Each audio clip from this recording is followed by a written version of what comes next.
¿Qué tal? Vamos a entrarle de lleno a uno de los temas que son sin duda pilar para el ENARM y para la vida en el hospital, la enfermedad arterial coronaria.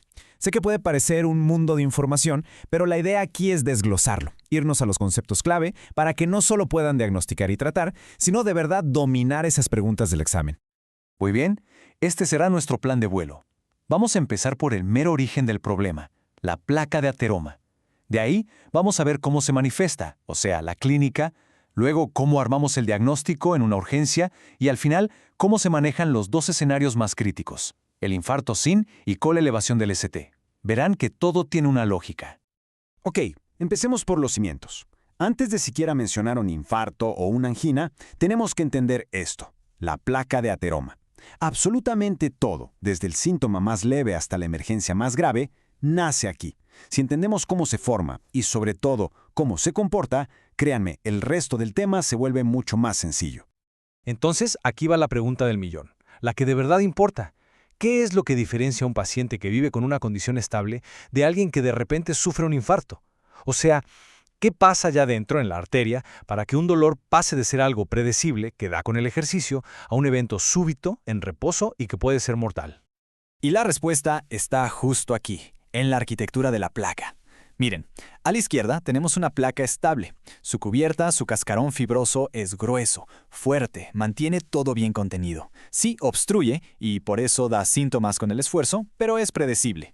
Ahora, a la derecha tenemos a la villana de la película, la placa vulnerable. Es una verdadera bomba de tiempo. Su cubierta es delgadita, está inflamada, llena de lípidos y se rompe. Cuando se rompe, se forma un trombo encima y ¡pum!, ocluye la arteria y desata la catástrofe. Entender esta diferencia de verdad es oro molido para el ENARM.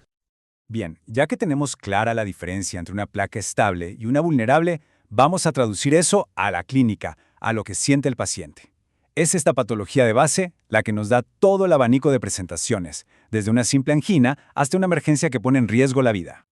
A ver, punto clave para el examen y para la vida, el diagnóstico de angina estable es clínico.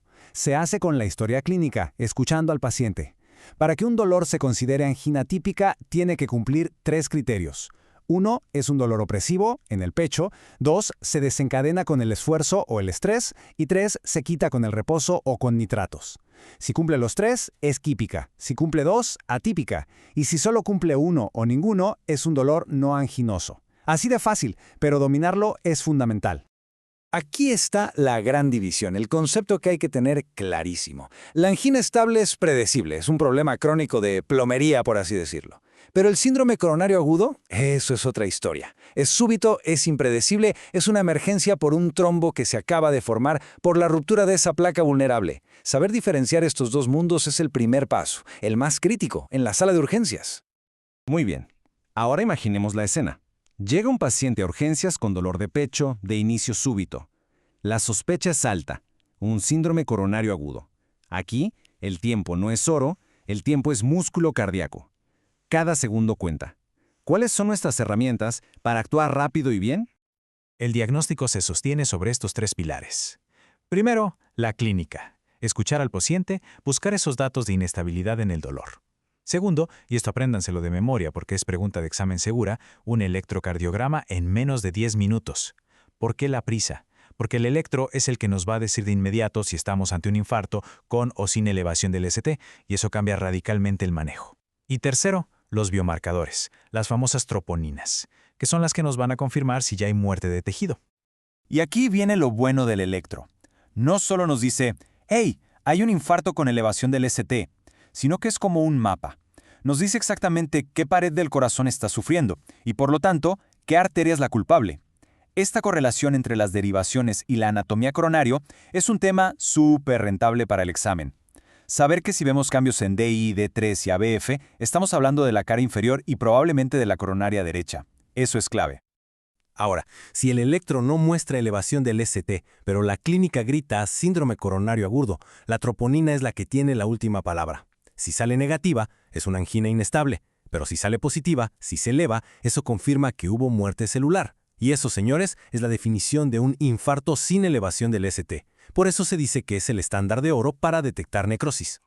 Ok, pasemos al manejo del paciente con síndrome coronario agudo sin elevación del segmento ST, o como lo conocemos, escasez o IAMESEST. Aquí la cosa cambia un poco. A diferencia del infarto con elevación, no todos necesitan ir corriendo a cateterismo. La palabra clave aquí es estratificar el riesgo. Esta es la pregunta central en este escenario. No se trata de si vamos a hacer un cateterismo, sino de cuándo lo vamos a hacer. Y la respuesta depende de qué tan inestable o qué tan alto es el riesgo del paciente. Para eso, por suerte, tenemos criterios muy claros. Si nuestro paciente tiene características de alto riesgo, como que el electro siga cambiando, que el dolor no se le quite, que esté inestable o que tenga un puntaje de riesgo como el GRACE por arriba de 140, la decisión está tomada. Necesita una estrategia invasiva temprana. ¿Qué significa eso? Cateterismo cardíaco en las primeras 24 horas. Y esto, ojo, es universal. Para cualquier paciente con un síndrome coronario agudo, sin importar si fue con o sin elevación, sin importar si fue a cateterismo o no, la piedra angular del tratamiento es la doble antiagregación plaquetaria. O sea, aspirina más un inhibidor del receptor P2Y12 como el clopidogrel. ¿Por qué? Porque el problema de fondo es un tromo y tenemos que evitar a toda costa que crezca o que se forme otro. Y este tratamiento, por regla general, se mantiene por un año. Bueno, ahora sí, entramos en el territorio de la máxima emergencia en cardiología, el infarto agudo de miocardio con elevación del segmento ST. Aquí no hay dudas, la arteria está 100% ocluida. El objetivo es uno, es único, y es para ayer. Si hay una frase que deben tatuarse para el manejo del IAMC, es esta. Tiempo es músculo. Cada minuto que esa arteria sigue tapada, hay miocardio que se está muriendo y que no se va a recuperar. Por eso, el único objetivo, la única misión, es la reperfusión urgente. Hay que abrir esa arteria lo más rápido posible. Y esa rapidez tiene un número mágico, 120 minutos. Ese es el tiempo máximo que debería pasar desde que el paciente tiene el primer contacto con un médico hasta que se está inflando el balón de la angioplastía dentro de su arteria. Es el famosísimo tiempo puerta a balón.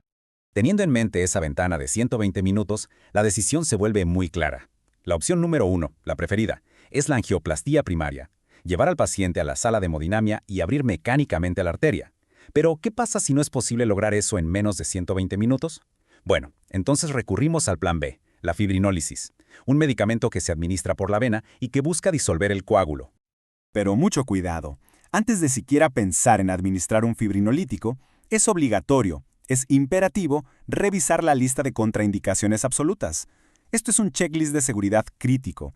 Darle este fármaco a un paciente con alguna de estas condiciones puede ser catastrófico. Conocerse esta lista es una pregunta clásica del ENARM y, más importante, una responsabilidad clínica enorme. Perfecto.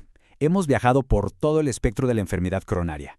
Ahora, vamos a destilar todo esto en los puntos más importantes, los conceptos que sí o sí hay que dominar para el examen.